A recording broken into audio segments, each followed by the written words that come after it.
Say that again? Sex with your mom. I had sex with your mom. My mom. Yes, your mom.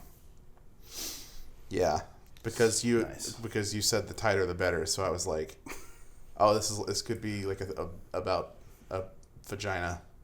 So I thought that was like pretty ripe for that's like low hanging fruit, about fucking your mom.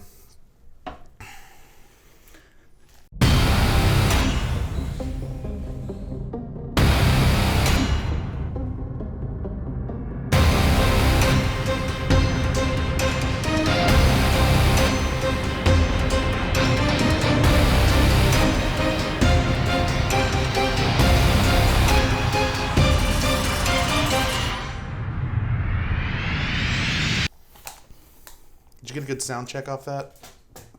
Welcome back to Big Bother, the, I got to imagine, only podcast where we only half the people give a shit. Where we recap the reality television show Big Brother one season at a time, one episode at a time. The episodes what I mean of the is podcast, one episode per season. The seasons of our Big Brother, the episodes. Since last time, I actually registered a website for us. Did you? Yes, you can find it at CaseyAnthonyInnocenceProject.org.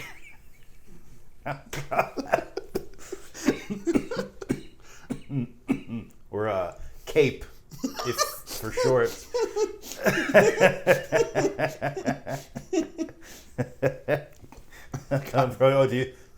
Have you been to CAPE.com?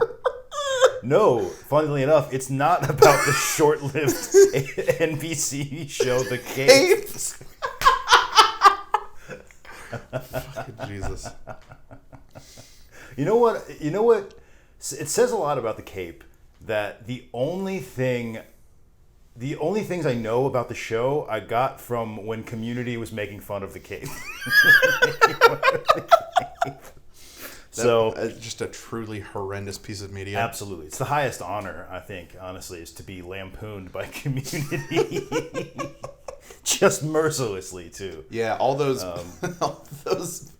minorities should be proud that Chevy Chase. God. Why do you have to ruin everything that I do, Mason? Just saying, it doesn't equally apply to stuff. He was barely in that episode. Holy fuck. All right, today we're talking about Big Brother 3, aired in 2002, sequel to the much more popular new format Big Brother 2 that had aired 2001, the year before. Right. So season 1 landed. It was a little shaky. They made some renovations, changed up the format. Season 2, fucking smash hit. Huge hit. So now they're like, let's just do this again. And let's buy more fucking rewritable CDs. No, actually... I need 10,000 more copies of Jagged Little Pill. Get it to me now. Yeah, they are the reason Alanis Morissette is popping off nowadays. That's right. Famously. Mm-hmm. So surprisingly enough, no CDs in the pool this season. They actually got a little bit higher production budget. See, I still don't understand how buying an item as expensive as CDs were in that era of time before, in the early stages of iPod. I don't think the iPod had been established yet.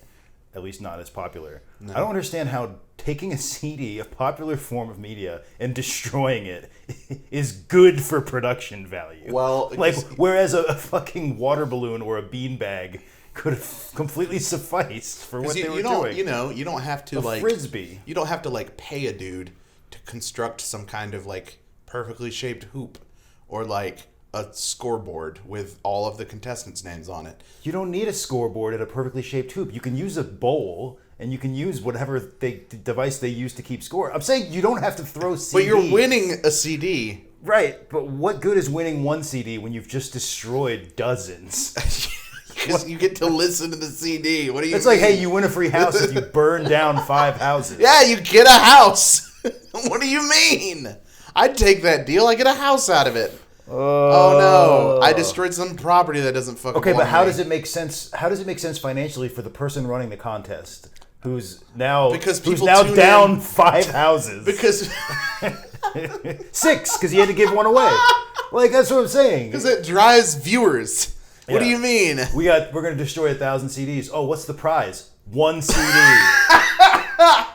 Oh God, I hate that. Yeah, watch episode 2. We clearly aren't over it, but we're gonna move One on. of us is not over it. We're gonna move on. I'm not over it. I'll never this be over it. for like 2 years from when I saw the episode the first time. Listen, the production values are higher. The games are newer. The strategy, surprisingly, is deeper than the year before. And really? You won't even believe this. They got 2 MILFs this time. 2 MILFs. 2 MILFs. We got Tanya and Lori. Now that makes sense. Now, yeah. See, they took what people loved about season 2. Was the competition? Was there a competition where they had to hurl the MILFs into some kind of bowl? A bowl in the pool? Oh God. Yeah. Lord. Yeah, they're actually, they're what? No. Yeah. Also, unsurprisingly, just like last year, the MILFs get clapped immediately. They're just, they like, fuck it. immediately leave the game. We don't need these attractive They get mothers. fucking destroyed.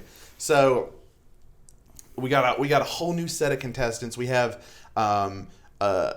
including several big names that would go on to like shape Big Brother history. Maybe not the way Mike Boogie did, but in other ways. But like this is something that's pretty common of all the early seasons because the playbook is still being written. Mm-hmm. People do a lot of very impressive things for having absolutely no like previous knowledge to draw from. Yeah. Well, they were able to watch season 2.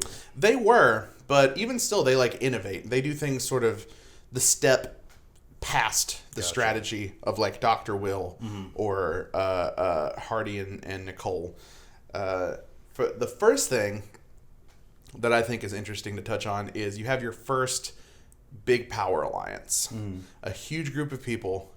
It was 6 people. 6 people out of the 12 contestants, and they said, if we just stay loyal, if we vote the same way, we're walking to final 6 together. And at that point, you don't have to beat 11 other people to get $500,000. It's gotta be 5. Gotta be 5. It's a great deal for everyone involved. So they're unionized. Yeah. It makes sense, everybody. Think about it. Collectively acting for your own self-interest.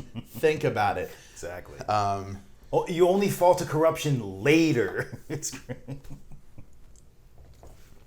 So they keep up the tradition of naming themselves. Every good alliance has a name. Oh yeah, Chilltown. Chilltown, USA, baby. They call themselves the Cartel.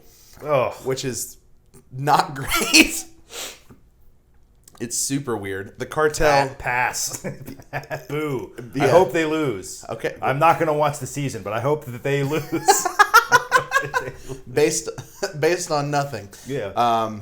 Based on you chose a bad name. Yeah, it's true. Yeah. Also, I don't like when people name their thing like they give themselves nicknames. I don't. Can I tell you something cool? What's that? Most of the time, if people choose better nicknames for their alliances, do better. Well, I mean, I can't explain it. We've got Chilltown and we've got the Cartel. I'm not a huge fan of either of those. It was cool in 2001. What wasn't? You know what? That's true. That's true. Air travel. The entire country of Iraq. Oh yeah, no, yeah, not very popular. Not a banger. Not a popular place to be. Okay, so they're the Cartel. They've collectively bargained their way into holding tight till at least half the people are gone. Yeah. So and by working together, they are able to secure first HOH for one of their players, Lisa. She gets first HOH immediately. Sticking with the plan, it's week 1. Let's not rock the boat. We put 2 people from outside of the alliance, which are Lori and Marcellus, up on the block. Marcellus is this black gay guy. All the people of the Cartel seem to agree, Like, we need to get this guy out. We think he's going to kind of stir up trouble, make the summer not fun. See, I don't like the way this is going. Exactly. See, week one, he's gonna stir up trouble. Yes. Not he has been stirring up trouble. No, he's going to. We get a bad read on this guy.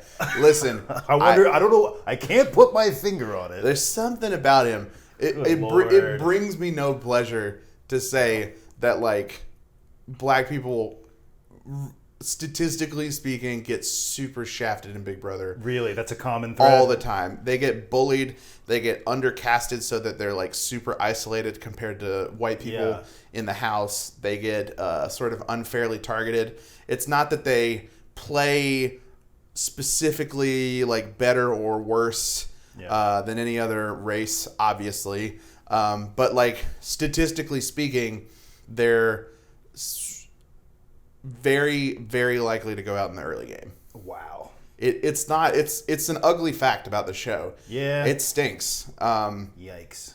I wonder how common that is just in most reality television, though. I don't know. I'm not, like, super into the statistics on Survivor like I am Big Brother. I do watch Survivor, but I'm not like super deep in it like I am Big Brother.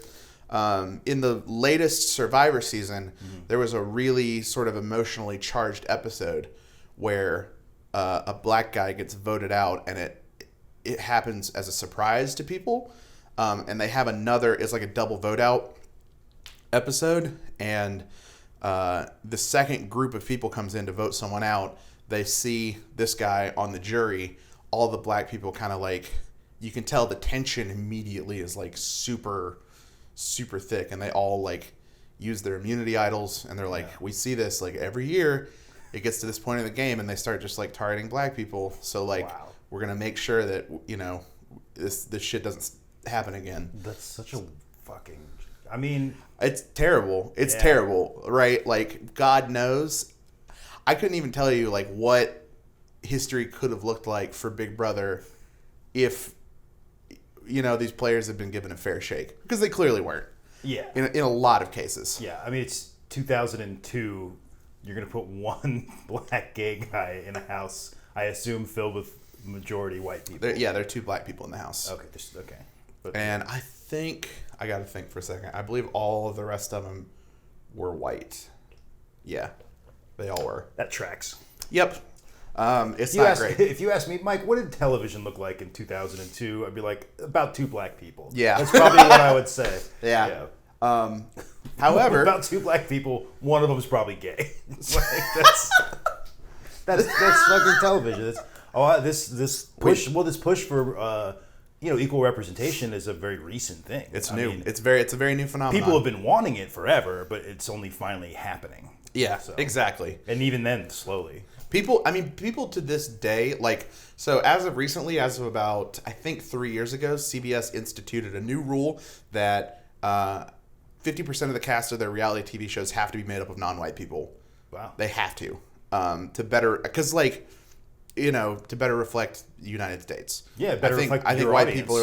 White people are like 47% of the U.S. or something, and, like, they've been making up 80% of reality TV show casts. People are finally starting to actually look at the demographics and be like, hey, a lot of people are watching, and we want them to continue watching. Exactly. So let's hold their attention. People to this day make jokes like, oh, I bet those Big Brother producers are pissed they can't find more mediocre white dudes to fill their cast. It seems like that's been their bread and butter for a long time. If it ain't broke. When you showed me a picture of Mike Boogie, I was like, this is the most mediocre white man. If you lined up every guy in the entire world by quality. Speaking as a mediocre white man. By quality, he would fall in the exact middle. Good Lord. So something very interesting happens after this first nomination ceremony. They immediately gang up and want to kick the different person out. Exactly. Okay, so Marcellus, he's up on the block. Where do we go from here? There's a big TV that usually it sits in one room. It's usually off, or it's playing, like, you know, one of those, like, Christmas fireplace or, like, fish tank things. It's used very sparingly to communicate from production to the contestants about the game. And in the middle of the week, it starts showing this symbol. It's you've seen it before, like the like no pedestrians, like the red circle with the line through it. Yeah, we've all seen this, right? And the Ghostbusters thing. Yeah, exactly. The Ghostbusters, the red circle, and behind it there's the text: "Expect the unexpected." This will go on to be the motto of Big Brother: "Expect the unexpected." Yeah, like it would be unexpected for a group of white people to call themselves the cartel. Yeah, that would be very unexpected, out of character. Yeah. For middle-aged white people. But we should have expected it. We should have expected it. That would be another great motto. You should have expected this. You should have seen this coming. We're going to call ourselves a cartel, and we're going to go right after the gay black guy. Yeah.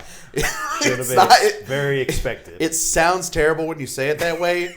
Because it is. Yeah, because it's horrendous. It's truly monstrous. God. Everyone sees peak this. Television. Everyone sees this. They kind of freak out, right? Yeah. And this is going to be. So it's just a sign that says "Expect the unexpected." Yeah. And it has a cancel sign on it. It has a cancel sign on it. Okay. And the contestants are told there's going to be a new type of contest beyond the HOH and the luxury competition that's going to happen midweek. Okay. This is going to be the beginning of a couple of long-standing traditions and mainstays in Big Brother. The first one being that, like, every season, they're going to introduce some type of twist to the game. It can be a mechanical twist to the game. It could have to do with the cast. It could be entirely different competitions or rewards or something, but something changes ever so slightly in the game every single year. Expect the unexpected. This is what this is referencing. Like there's gonna be twists. It's never exactly the same. Exactly. Gotcha. You got it. This year they introduced the first iteration, what they've called the Silver Power of Veto, the POV. The POV is an award given out from the. I assume that there's just a guy named Vito. Yeah, who has Vito. He's just an angry Italian man. It's the guy from The and Sopranos. If you win, he just screams at you all week. I got work at 7. Yeah, then he goes back to his job at a construction site, where his job is to sit in a lawn chair and watch people dig holes. Tiny little box radio with a 5-foot antenna. Listen to the fucking Mets on the radio. Just catcalling people. Calling people jerk-offs because they don't know how to fucking dig a square hole. If you even say the word Yankees within 100 feet of him, he's coming to kick your ass. He's fucking Mets fame, baby. The fucking Mets. No, power of Veto. V-E-T-O. Veto. Yeah, fucking like a Mike Piazza, baby. Mike Boogie. Listen, the veto, the presidential veto. Veto, yeah. V-E-T-O. Veto. The power of veto. Veto. It's a new competition they hold in the middle of the week. Mm-hmm. They give you a special game power called the power of veto. Gotcha. It's one of these cancels. It's a silver little cancel symbol that is on a chain. You wear it around your neck. Of course. And then it's 2002. Yeah, it's very fun. It's like a ribbon, like you would get like an Olympic medal on one of those like ribbons. Like it's a like lanyard. It looks exactly like that. So what the Power of Veto allows you to do is at a new ceremony that's held right after the Power of Veto competition, you can choose one of the nominees that the HOH has put up, take them off, make the HOH put up a third person. Okay. So the way it works this year is the Silver Power of Veto is whoever wins it can pull one person off. It cannot be yourself. And then the HOH has to put a new person on. The entire house competes for it. One person wins.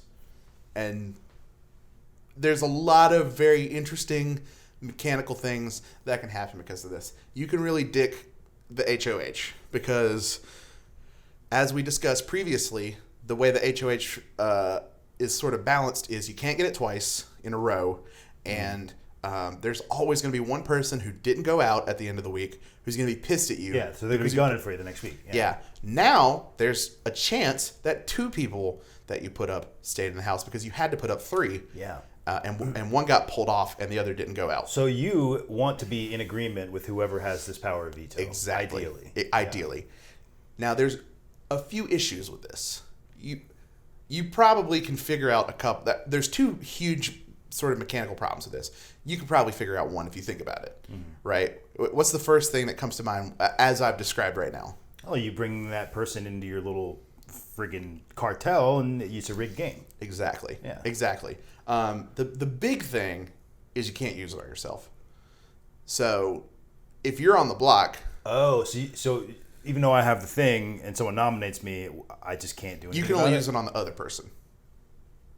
On the block. Okay. You can't use it on yourself. Oh, so if you don't like your chances against this person, you can... Yeah, you can try and veto them off and have the HOH put up a different person who you think you could beat. Okay. But the HOH is probably not going to make that super easy for you. They're probably going to pick the next easiest person to beat you, right? For sure, yeah. The other huge thing... Well, shouldn't you then always nominate the person who got the power of veto? Well, if you win the power of veto and you're not on the block, you're safe for the week. You can't be put up on the block if you have the power of veto. Oh, so it's only given to people who are put up? No. The whole house can play for it. Okay, so here's how it works. Because I thought the whole point was that you get to just say, no, I don't like who you picked, and then pull them out. And pull one off. But if you're not nominated, you just said you can't use it. So you can either use it or not use it. Yeah. And you can't use it on yourself. But if you're not on the block, you can use it on either, and you can't go up as revenge. You can't put yourself... No. So the HOH always picks the new nominee. Mm-hmm. So let's say there's 2 people on the block, and I have the power of veto. I can pick either one. They come off. Mm-hmm. The HOH picks another one from the rest of the house. Yeah. And the HOH can't pick me because I won the power of veto. Okay, so you can't be picked. Okay, gotcha. Yeah. So I was a little confused on the rules there. Oh, no, okay. So, yeah, if you win it... Very important stuff. Yeah, it's huge. If you win and you're not on the block, you're safe. You win safety for the week. Yeah. The other big problem with this, and this is kind of what made this not super effectual this year, is most people, in fact, the vast majority of people, their incentive is not to use it. Yeah, because it puts a target on your back. You make an enemy. Yes. By not, you pick the wrong person, and now it's like, well, fuck this guy. You got the whole house competing. Yeah. The HOH obviously picked the people they want on the block to begin with. Sure. So they're going to keep it the same. They're going to say, I'm not using the power veto. The 2 people on the block can't use it on themselves. They can only use it on the other guy. And the HOH is probably going to pick someone that dicks you if you use it. So they don't want to use it. And the rest of the house, they're not on the block, and they don't want to piss off the HOH. So 9 times out of 10, if you use this thing, you're going to put a target on your back next week. Exactly. Yeah. The first week, it's kind of a emergencies only situation. If your dearest of friends is up there, the only way it really would get used is if specifically the best friend of the person on the block wins it. But they're 1 in 12. Mm-hmm. You know, you have a 1 in 12 shot to get it. Right. The first week, this guy in the cartel named Jerry, he's this like 50-year-old school teacher. He mediocre white guy. Well, he wins it, and he actually, surprisingly, grows a conscience. He says, "Okay, well, I think maybe we were a little unfair in putting you up, Marcellus. Clearly, like there's some prejudices we're working on. I'm going to take you off." The cartel does not like this at all. They're like, yeah, of course they do. Brother, we're trying to get this guy out. You can't. Oh, my God. Another person gets put on, and Lori gets voted out week 1.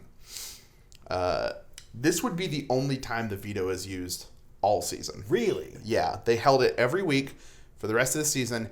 Every single other week, the nominations stayed the same. Interesting. No one ever was like, I don't like these nominations. So how long did Marcellus and then the school teacher whose name I forgot? Jerry got like, I think he got 6th place, and Marcellus got 4th. Oh, so he went pretty far. Yeah. Okay. Yeah.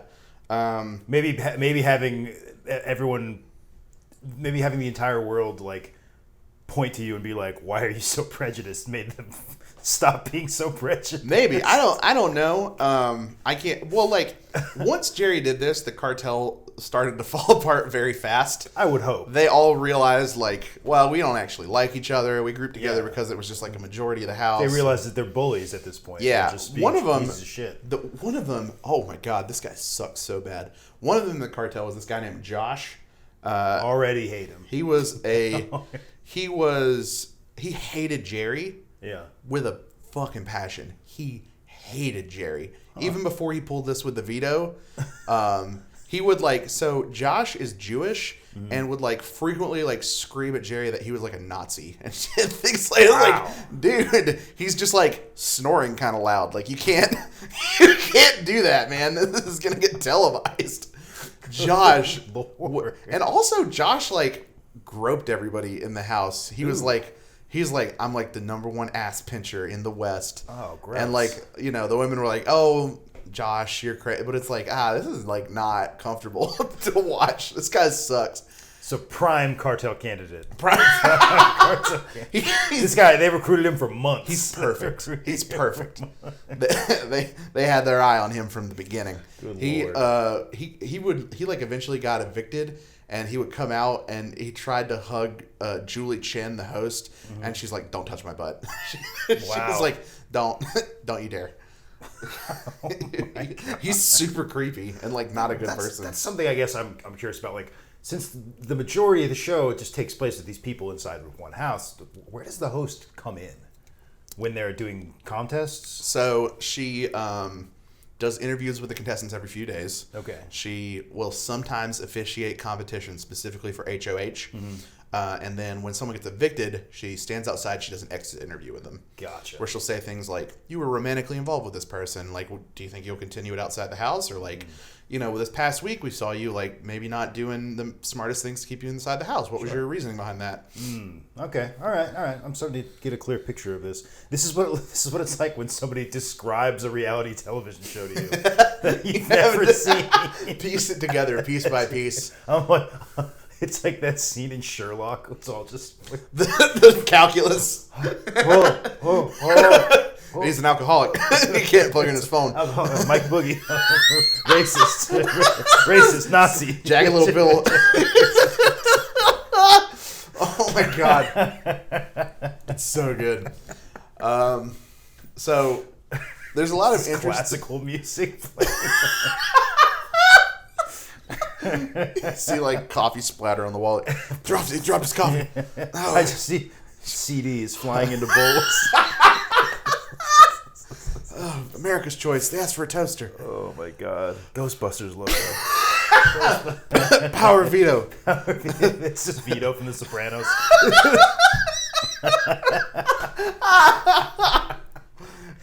Oh my God. He was actually named Vonto, but he had to change his name to flee the Nazis. James Gandolfini's breathing intensifies.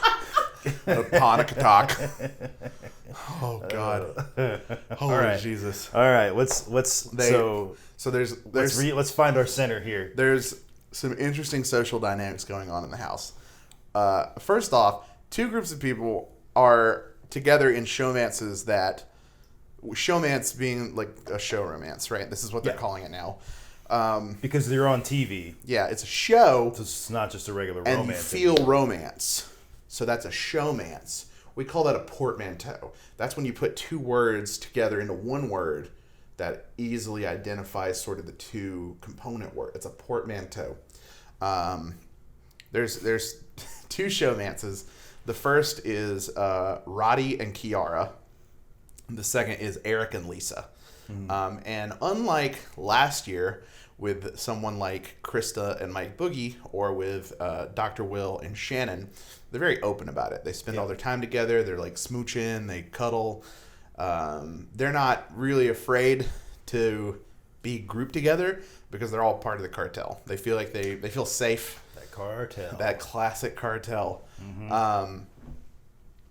Marcellus is best friends with this other maybe not super great person named Amy in the house. She is the I don't know how to say this that doesn't sound unhinged. She's okay. She's the cheese addicted debutante, Southern Belle. Hold on. I have to picture this. Okay. She's wearing just a woman in like a ball gown with a sash, and she's just eating a fucking wheel of cheddar cheese, saying y'all a lot. She's got like a can of easy cheese in her pocket. Just squirting it into her mouth. Oh no. Cheese addicted Southern Belle debutante. Oh, I'm not. Yeah, that's like, there's no other way to put it. She's like, all she does. That's a very specific way to put it. I mean, good job. All she does is like eat cheese all the time and talk shit about the other contestants about how much she hates them because of her delicate Southern sensibilities. Wow. She is very much not a fan of Kiara and Roddy as a couple. She will frequently call Kiara Kihora. Wow.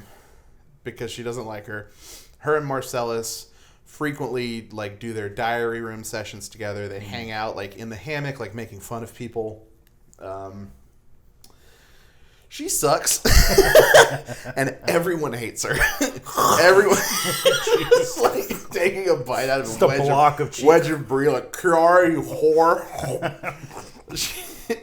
Everyone hates her. And Marcellus is like, always like, hey, you can't drink an entire bottle of wine and eat a container of Kraft American slices. And so it's not even like good cheese all the time. It's whatever cheese they stock. He's like, you can't get drunk and eat all the cheese and call people like slurs. Like, please stop doing that, Amy. Like, I would sure appreciate it if you would stop using the R word so blatantly. Yeah. Also, that cheese was for the whole house. The whole house is cheese. The people you upset can't even make themselves a consolation grilled cheese. Could you at least be a reasonable human being and melt it between two pieces of bread? Like, you fold it up like a child, and eat it like a burrito. Yeah, if you could at least be an adult and shred some on top of a burrito, like just really prepare the cheese at all instead of doing whatever. Slice it up and put it on a cracker at least. Whatever sins you're partaking of with this cheese. Oh, Lord. Oh, yeah, she's terrible. She's so mean. She's if a fucking charcuterie board was a person. Oh. Like a sentient charcuterie board. It's a debutante. So a chef was carrying a charcuterie board down the street and he was bumped into a witch. Hit by a truck carrying radioactive waste. Oh my god! The meat's all blended together to form a human being, and then she's just left with all the cheese. It's just ate what was in front of her, like naked and starving, like Gollum, just like taking a polio slit string cheese and just slapping it on a rock. She's a lot like that. She's a lot like that. If Gollum was a cheese-addicted Southern debutante. Oh, God. I want Andy Serkis to play the CGI version of her in a mocap that would be good. suit. Yeah, I think he could pull it off. Yeah. So she gets voted out sort of soon after she starts making enemies of everyone and calling everyone horrible names. Yeah. And after she gets out... Prime cartel candidate. Prime cartel. No, she's actually not in the cartel, if you could believe it. Right. Even they wouldn't take her. No. Yeah. It speaks to how terrible she is. After she gets voted out, something very interesting happens. There's a little scene with these two contestants on sort of opposite ends of the house. Mm. One is this like Christian youth pastor named Jason. He hangs out with some of the guys in the cartel. He's like quiet, modest, super religious. And there's this lady on the other side of the house. She's big friends with like Marcellus and Josh and Tanya. Her name's Danielle Reyes. They show a scene of those two playing cards together because they have like a deck of cards. And they're playing, and everyone else is just kind of walking by them. No one suspects anything. And then kind of Jason will lean in and be like, Roddy said he might put you up next week. And he kind of leans back. And then Danielle leans forward and she's like, you should go make friends with Marcellus. And then we see a diary room of Danielle. And she's like, we haven't really told anyone this. Jason and I have been working together since week 1. Wow. Wow. We talk. We don't talk at all in the house. We'll go play a game of cards like we do every week. We catch each other up on everything, and then we just don't talk to each other the rest of the week. Secret alliance. Very interesting. A duo like Chilltown, except unlike Chilltown, which was torn apart like immediately. No one knows these two are working together. And the entire season, no one suspects it. No one suspects it at all. And every week, a new person will get evicted. I assume the audience knows. Yeah, because they check in on pretty often. Every week, they'll evict the next person, and then they'll get Danielle in the diary room, and she'll go like 5 down, 6 to go. And they are behind every single eviction. They run the house. That's nuts. It is dude. Insane. Fucking Illuminati. That's crazy, it man. really is. That's See, you have this like big power alliance of 6 people out of 12, and they're just getting manipulated. We find out that they're the ones who keep ordering all this cheese. They're like, we know she can't resist. She'll eat it all. She'll make an enemy of the whole house. Who keeps spelling cheese during the weekly grocery game? Danielle's just like...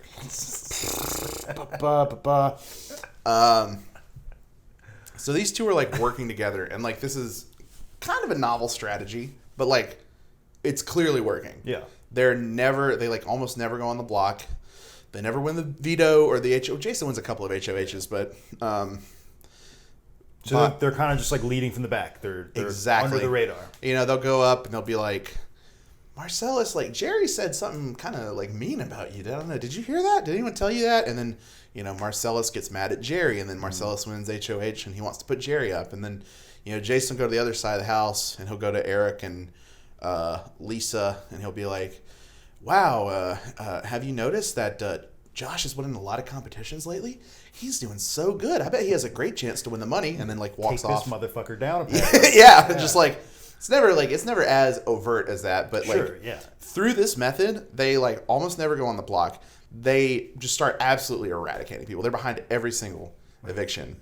And it's like working so perfectly, but it's very clear that the house is driving Danielle fucking nuts.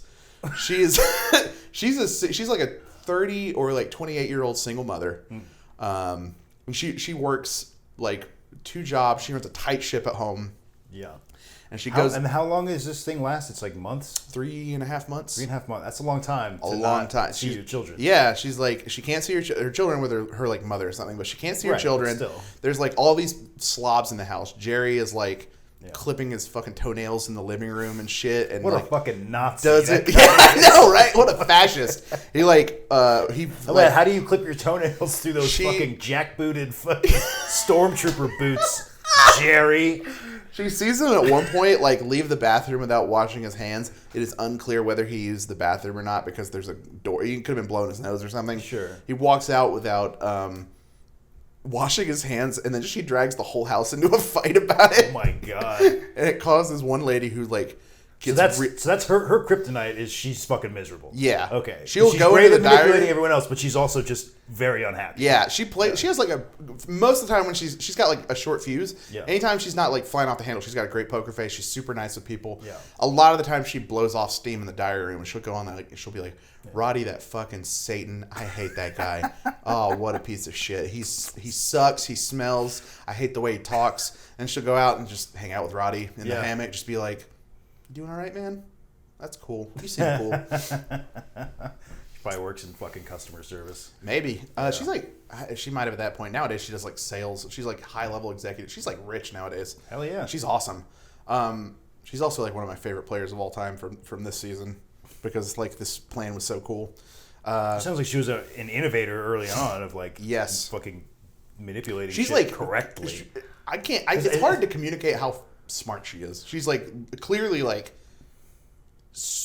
insanely intelligent. Well, it seems to me the pattern, at least in these 2 seasons, 2 and 3, is that anyone who overtly tries to form an alliance always falls apart. Exactly. Whereas, so like the game is don't let people know that you're sneaking around. Exactly. Yeah. You want to influence things sort of with a gentle push. Yeah. You don't want to strong arm anything. Exactly. You want to be more of a Dick Cheney not a George W. Bush. Why is that who you go to? Why is that who you go to? Because could have gone anywhere. It's the perfect fucking 1-to-1.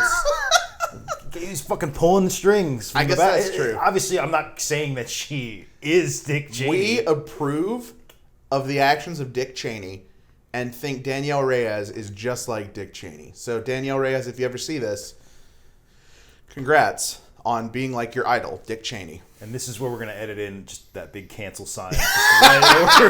right over Jason's face. Put my it'll be the Ghostbusters logo, but it'll be, instead of the ghost, it's just Dick Cheney. No. Put my fucking Twitter @ above my head. Just right above my head, my Twitter. And just like get them flashing. That's, which is at Subway Canada. Yes, Subway Canada. Holy shit.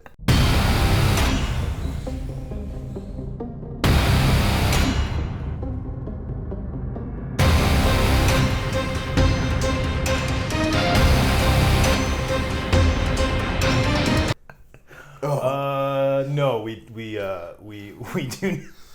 I don't think I have to say this, but fuck Dick Cheney. Yeah.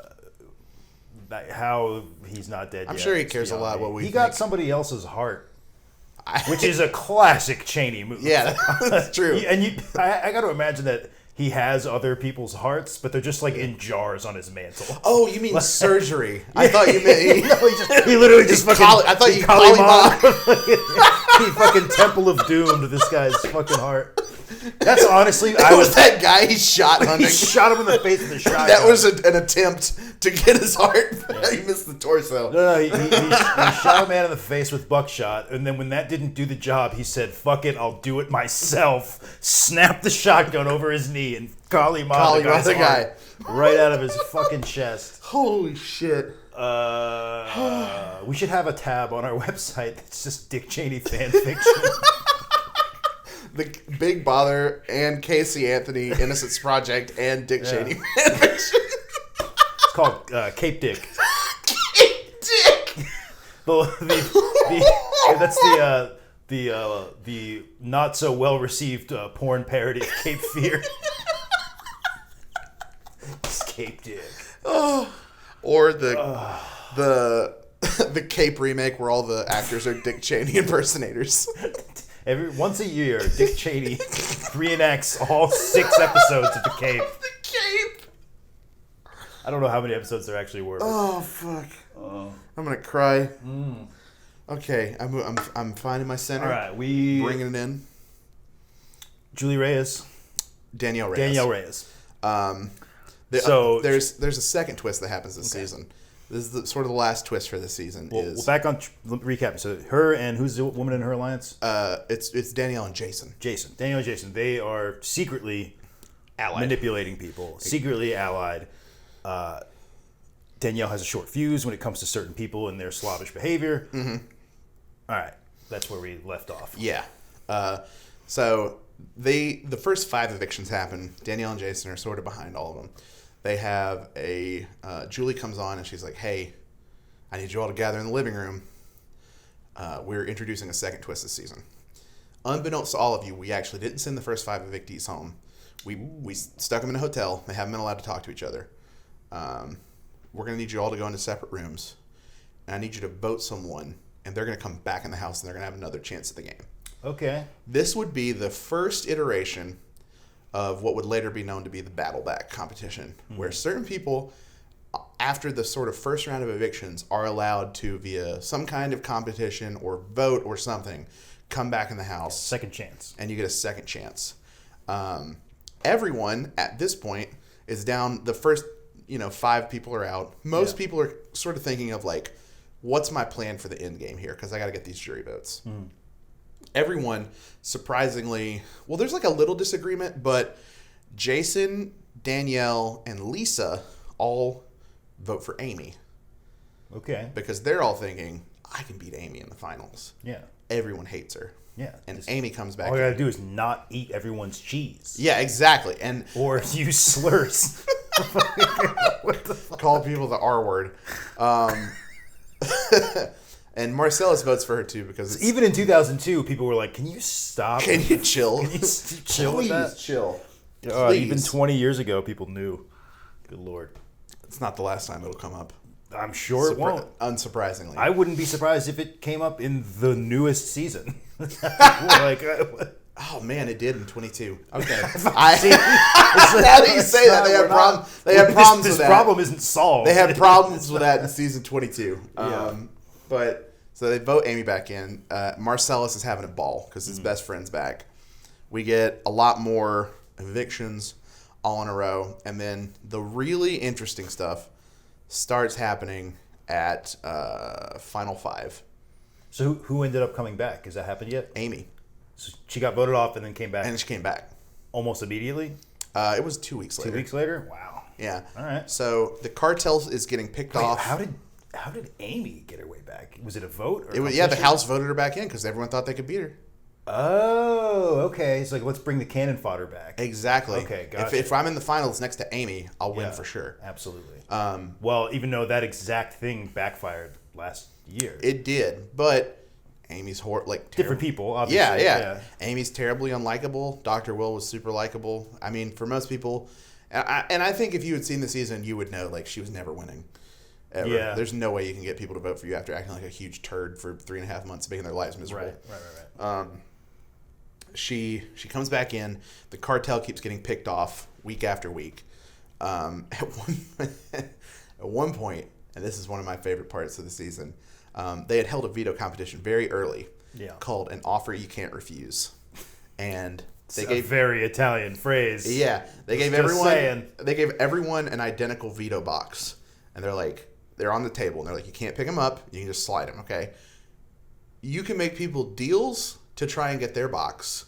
And at the end, we're going to open all the boxes, and whoever has the box with the veto in it gets the veto. But you don't know which box is in. But you don't know which one it's in.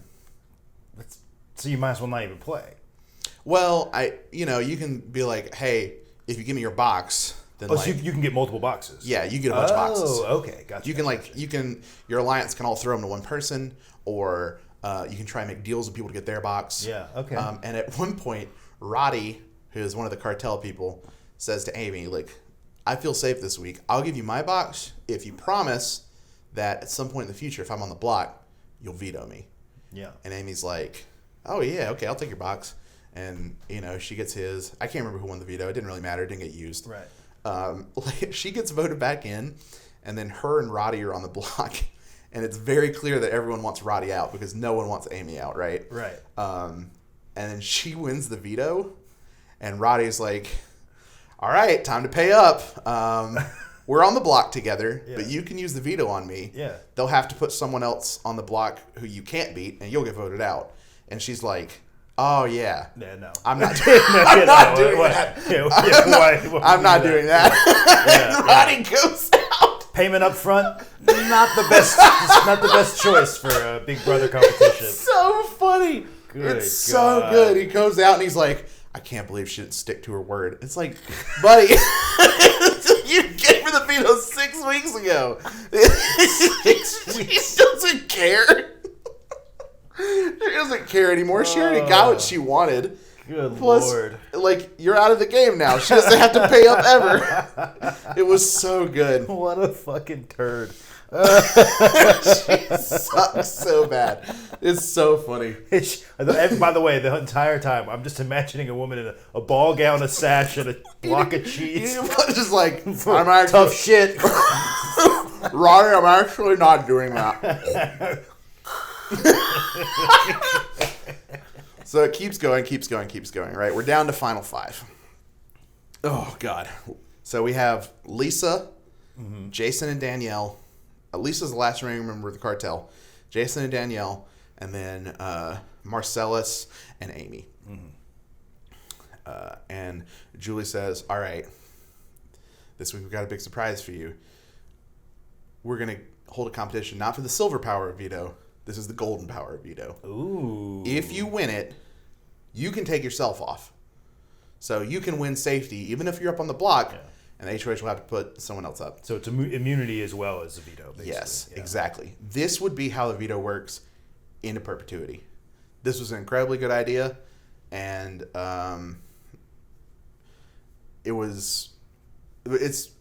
it stuck. This is how it works now. That's now the standard. Also, I think I misspoke. Danielle is the HOH. Okay.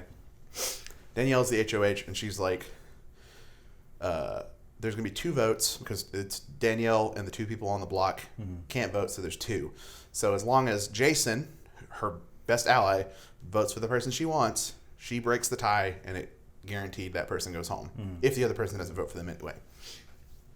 Marcellus decides for the first time all season, he's going to bust the fuck out. He absolutely crushes the Golden Power veto competition. It is not close.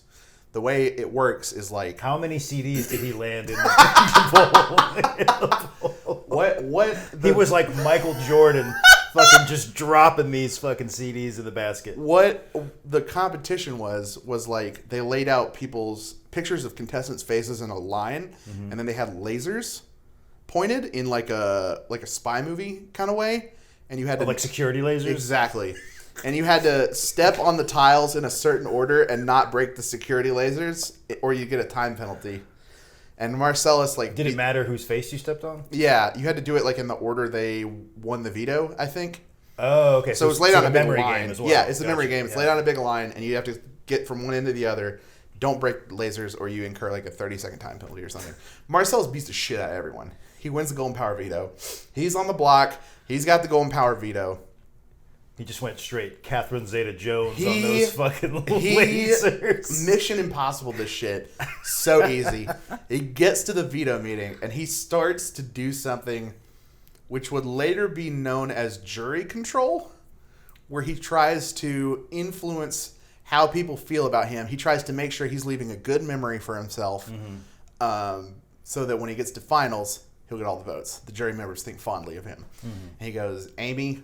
we're on the block together, but you've acted like a complete shithead this week, and there is no way people want you in this house for the last 3 weeks. I've tried to tell you all week to calm down, but what I'm not going to do is make Lisa have to sit on the block and be stressed just for you to get voted out anyway. I'm not going to use the veto on myself. They're going to vote you out anyway. And then Jason looks at him, and he's like, Marcellus, you should have used the veto on yourself. I vote to evict you. What I love is that, like, I can imagine that Jason wasn't even originally planning to do it, but after he said all that, he's like, no, fuck that, fuck you. Actually, screw yourself. Get out of here. Marcellus, don't tell me what to do. Marcellus' jaw drops, and he oh my God. he like walks out, and he's like, I can't believe what just happened. And Julie Chen is holding like a folder with like all of her questions, and she thwacks him on the head. It's like, why didn't you use the veto? It's like, I don't know. What a clown! It's so good. I mean, you got it. You It's fucking safety. won the thing. It's safety for the week. You always take the fucking guaranteed money. In his mind, there was no way Amy was going to beat eviction that week because she had acted like particularly like an asshole that week. Yeah, but that's the whole reason they brought her back. Exactly. Like, she's doing the job they all want her to do. You know, no one ever told Marcellus this. God. Marcellus voted her back because it was his best friend, and he wanted someone to be best friends with. Yeah. The only other person he could be friends with, like, kinda, was Danielle, and like they were not even nearly as close as him and Amy. So he doesn't use the first Golden Power veto, doesn't use it on himself, immediately gets punished. Says like, get out of here, you jack off. What's this? Incredible. Like, The consequences of my own actions. The risks were calculated, but boy, am I bad at math. Sure enough. We get down to final 3. Amy gets eliminated next week. We're down to Danielle and Jason, who have run the whole season. Yeah. And we've got Lisa. They fill up this big... I don't know. We haven't told me much about Lisa. Lisa is a pretty smart girl. She allied with the cartel. Even after the blow up, she was in a showmance with Eric, who's this big, strong, jacked firefighter guy. She keeps her nose down. She votes with the House the majority of the time. She manages to wash that cartel stink off of her. Exactly. Yeah. Most importantly, she's not a huge jerk off like most of the people in the House. Yeah. She's very pleasant. She's super nice. She doesn't really say anything mean about anyone in the diary session. She's mostly swooning over Eric and talking about how much she misses Eric. And he's out there somewhere combing his mustache. Yeah. Getting ready to fight a fire. Collecting his 9/11 first responder medal and then getting diagnosed with COPD. Did that really happen? No. Oh, jeez. I was going to say, I'd feel really bad if that's true. Even though I wasn't even... I just imagined it with a mustache. It's like I was being mean. God. They get down to final 3, right? They walk out. There's this huge-ass above-ground pool filled with water. How many CDs, sir? just how many just stacks loud. of CDs? Oh, I'm sorry. Did I say it was filled with water? No, it's filled with CDs. Oh, so it's the reverse of the other game. They have to throw water. Throw bowls. They have to throw bowls at the CDs. They've got their key wheel in the middle of this pool, right? With the keys. Game is simple. Mm-hmm. Hold on to your key. Don't let go of the key. You let go of the key, you're out. Mm-hmm. They give you like this little tiny little boat that you sit in the middle of the pool, and you hold your key. You're just on like a little raft. You're on a little raft. Yeah. And they're spraying water in from above, so you have to like pail water out of your boat or it sinks. And also not let go of your key. Okay. Okay. Lisa wins this. Nice. In convincing fashion, she wins this. So she wins it by a mile. Yeah. I mean, I don't remember it but like Danielle hates cold weather, so she goes out almost immediately. And then by the end of it, Jason is like shivering and like holding on and stuff, and Lisa's just like completely steady. I mean, she's probably like super uncomfortable, but like she's super stone faced. She's not showing it all. Jason lets go.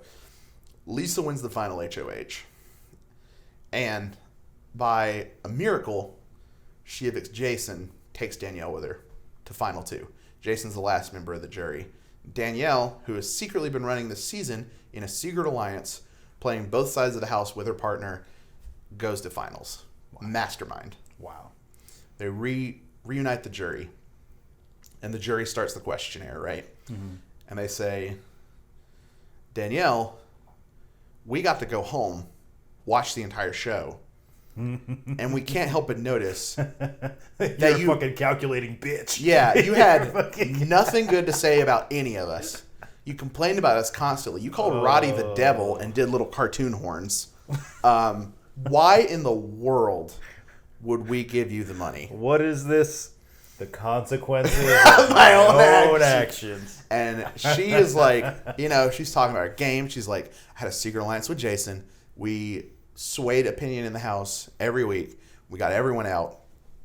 Lisa, she's playing the I really wanted to vote to get Eric back in, my showmance, but I voted Amy back in because it was better for me. Mm-hmm. I allied with the right people at the right time, and I genuinely enjoyed the summer I had with you all. Mm-hmm. It comes down to these 10 votes. Nobody has any serious beef with Lisa. None. Yeah. None. And Lisa wins in a fucking landslide, 9-1. Jason is the only person who voted for Danielle because he's the only one who could sort of see that she did all this really great stuff. Yeah. Everyone else. This is her only friend, really. Yeah. Everyone else holds this huge grudge against her. Marcellus is never voting for her because she was the HOH when he went out. Yeah. All these other people in the cartel, they go home and they see these video replays of her being a huge asshole to them in the diary room, calling him the devil and smelly and unhygienic and slobs, and being like, I can't wait until I'm out of here with that $500,000. This, and I cannot stress this enough, is so hugely unpopular with the fans of Big Brother that season 3 is frequently looked at as a sad story of a failing of the format of the game. So the audience wanted Danielle to win because Danielle was a genius. Yeah, she played the game the best. She outplayed everyone, and that's what the audience is here for. We're here for the drama. We want the competition. Yeah, we don't care if you guys are friends in real life. No, yeah. it's in fact it's more entertaining if you're fighting all the time. Absolutely, that's the whole reason we put 12 people in a house. Exactly, roommates are not fun. No, they stink. They fight all the time. Yeah.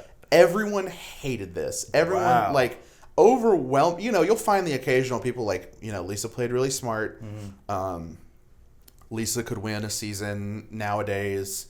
She allied with the right people. She did this move and that move. Yeah. The vast majority of people think Danielle played the much better game. Wow. This would be so influential that every season from then on, even to this day, first off, the first 5 to 6 people who get evicted in a season are no longer on the jury. Mm-hmm. They go home. They just come back at the finale. After a certain point, once you're down to around 9 people, everyone who goes on the jury gets put in a house. And every week they get a DVD that just contains the competitions, and then they're only allowed to talk amongst themselves. They get no contact with the outside world. It's like they're in the house. So things that happen outside the house that include things like how the edit portrays certain people. Yeah. Like what things make it to air and what things don't cannot influence their decision. Gotcha. Because, and I'll be the first to admit what I'm about to say sounds a little conspiratorial, but if I were to make you guess, in the year 2002, who's going to get a more favorable positive edit on TV? Would it be a conventionally attractive white woman or a black single mother who has anger problems? It's 2002. Yeah, exactly. Yeah. So, like, I can't prove it. I don't know. But I would be willing to bet money that Lisa probably said and did a lot of horrendous things, too, that didn't make it to air. Sure. Because it didn't fit the narrative that they were trying to push with her specifically. And I'm sure Danielle had plenty of nice, fun moments with people that they were like, it's not exciting. Yeah. It doesn't match. Yeah. It doesn't match the shit talking. Yeah, right. And well, like they're trying to provide drama to an audience. Yeah, and they're trying to create characters. Well, they only show you an hour out of every 3 to 4 days, right? Right. So, like, you miss so much more than you see. And, like, I love Danielle as a player, and, like, it to this day, it just stinks. It's so disappointing that she didn't win because, like, she, in a lot of ways, made the playbook for the later seasons of Big Brother. Yeah. Like, the secret alliance, the sort of leading from the back, the playing way the long game, the way that you influence people to vote certain ways, the kind of deals you make. Like, she should be a winner. Yeah. Well, it's no wonder she's a fucking. What would you say? She's like a fucking executive now, like a sales executive. Yeah. No shit. Yeah. She clearly has the skill set. Yeah. She's like she's super bright. Yeah. She and Marcellus both return for Big Brother All Stars. Ooh. Yeah. I bet that was fun.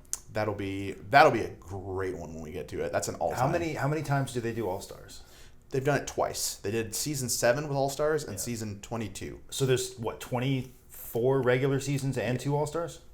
No, there's 22 regular seasons, 2 All Stars. Okay. All-Star seasons are just like a normal season. Season 7 is All Stars. Season 22 is All Stars. Heard that. And season 22, All Stars 2 was the COVID year. Most people do not think of it very fondly. Well, yeah, it's hard to. How do they even do that? Like, I don't know. I haven't watched it quarantine yet. Everybody to make sure they're not positive, and then you've got to put them in a house for 3 months. I'll preface this by saying I haven't seen All Stars 2 yet. I'm on 19 currently. All right. Most people think the casting was not very good. Probably because most people were like, I am absolutely not going to go play Big Brother right now because there's a fucking plague. Absolutely. And like the house guests that they did pick. It's weird. Like the same reason all your favorite restaurants were empty is the same reason why Big Brother was. Wow. It's so weird. Whoa. Imagine you go out and you're like, oh, my favorite restaurant closed. God damn it. At least I have Big Brother. You're like, who are these fucking assholes? That person got Nobody wants to work in reality TV anymore. This person got voted out week 1. They don't need the $500,000 because Biden's giving them a free ride.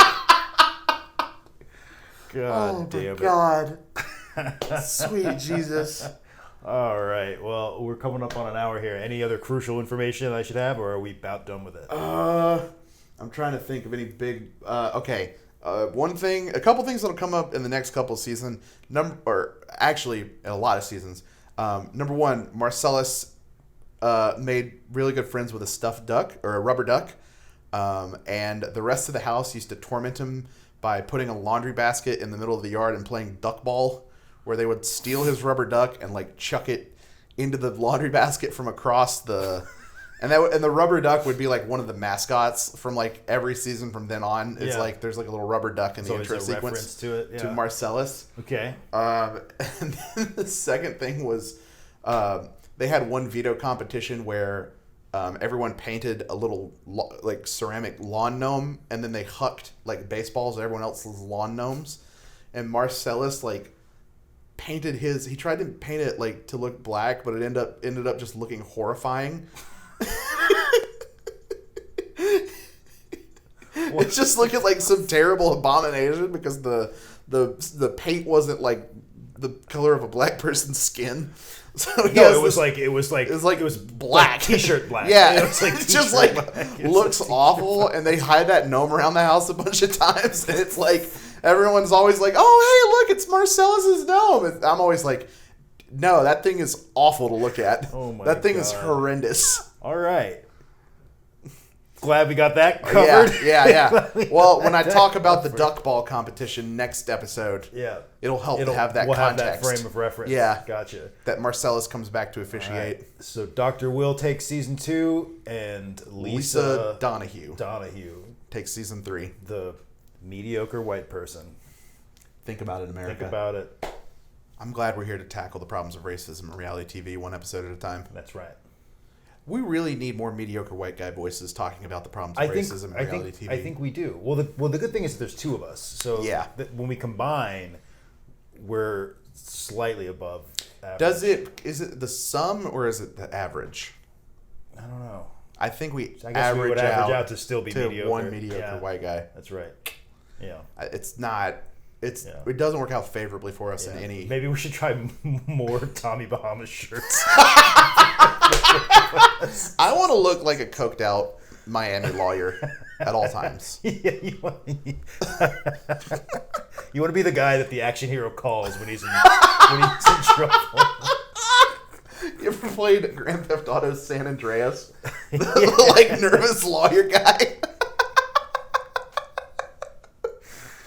Oh my God. Oh, shit. All right. Well, that was Big Bother episode 3, recapping season 3. We're going to keep doing this whether you watch it or not. So like, share, subscribe, find us on. We're on YouTube here. We'll have a website. I believe it'll be wizardhousemedia.com. There'll be other things that you can look on there. We'll have other shows, other people on the shows. Do I need to sell other types of media? Do I need to sell the domain name CaseyAnthonyInnocenceProject.org? I imagine that you probably paid a pretty penny for it. So no, I can't stress this enough. Absolutely not. Did you actually get it? No. I can never tell when you're serious. I commit to the bit, Mike. God. I'm going to put a bunch of shit on the screen for you to look at, and maybe some links, and like, share, subscribe, comment all your hateful things that you been wanting to say to us for the last hour. Will not read them. I'll probably make fun of you in the comments. Be careful with our feelings. Yeah. And your own. This outro is taking too long. It is too long. Like, share, subscribe. See you later. Go watch Big Brother. It's a good show, apparently. Personally, you don't know. You don't know that. You don't know that. I'm getting a lot of joy out of it secondhand. So I imagine that this joy will be multiplied if you actually get to watch a whole hour of television. That's true. So several hours. We're covering several hours in 1 hour. They would get the full experience. They get the whole thing. Yeah. It's all on Paramount Plus. So we're not paid to say that. We are not paid to say that. We are paid to say fuck Squarespace. This is brought to you. WordPress by Trapezoid Zone. WordPress paid us to say fuck Squarespace.